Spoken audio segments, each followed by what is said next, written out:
Our best advice for families as they start to go through the process of searching and looking at colleges that are going to be the best fit and deserve students' applications is to put your schools in terms of buckets for admission and affordability.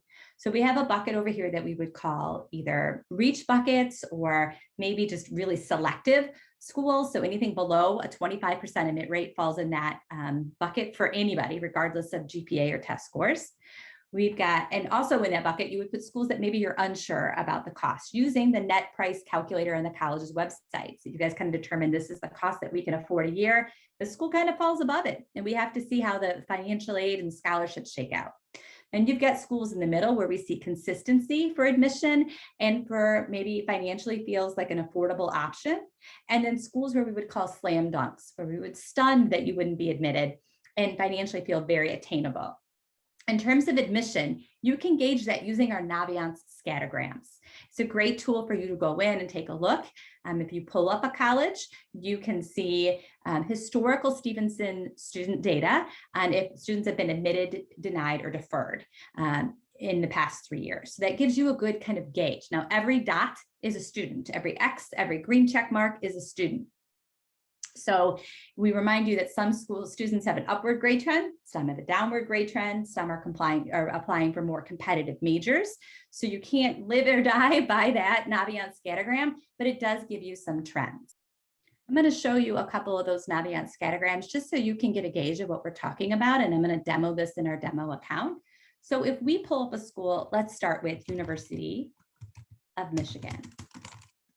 And right now we're going to talk about just the admissions buckets.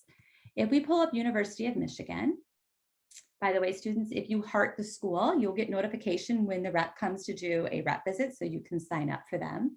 And as this pulls up, you can see that acceptance rates are already under that 25% admit rate that we say, okay, it goes in this bucket for everyone.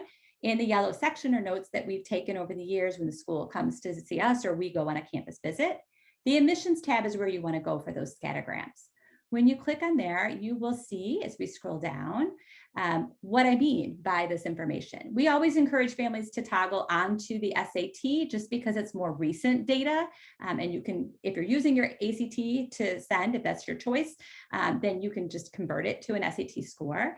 And you're able to zoom in and kind of see what I mean. And this is unpredictable, right? We've got students with green check marks. We've got purple dots, which show students that were waitlisted, denied, or deferred, sorry, waitlisted, deferred, and then green checks. So this is where it's inconsistent. So we're not sure how it's going to shake out, regardless of where you fall in that criteria. If we pull up a different school, just to kind of give you a little more understanding of what we're talking about with consistency, I'm going to put down University of Wisconsin-Madison.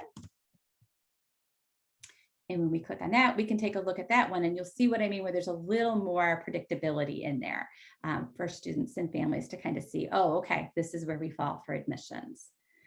You can kind of see there's a green line in there. And again, we always encourage families to go onto that SAT to see kind of more recent data and some more information. So we encourage you to use these Naviance scattergrams to kind of take a look to see where students might fall for admissions. And you want to make sure you have some in all three buckets, right? And then the same thing for the financial piece. You want to make sure you have some in all three buckets. A healthy number to manage is typically between 5 to 10 schools total. And we just remind students, the more you put in this more selective bucket or the reach bucket, a lot of times the more essays you are writing, especially for students that are looking to apply to really highly selective schools. Some of these schools over here have 3, 4, 5. Stanford has 7 essays. It's a lot of essays to personalize and write, and that's what's really going to stand you out in that process. So applying more in that bucket, I know mathematically feels like I have better odds, but you're actually maybe splitting your odds because you're not able to do those essays as well. We had some students that have shared that they've applied to 20 schools and wrote 100 essays. That is way too much to manage.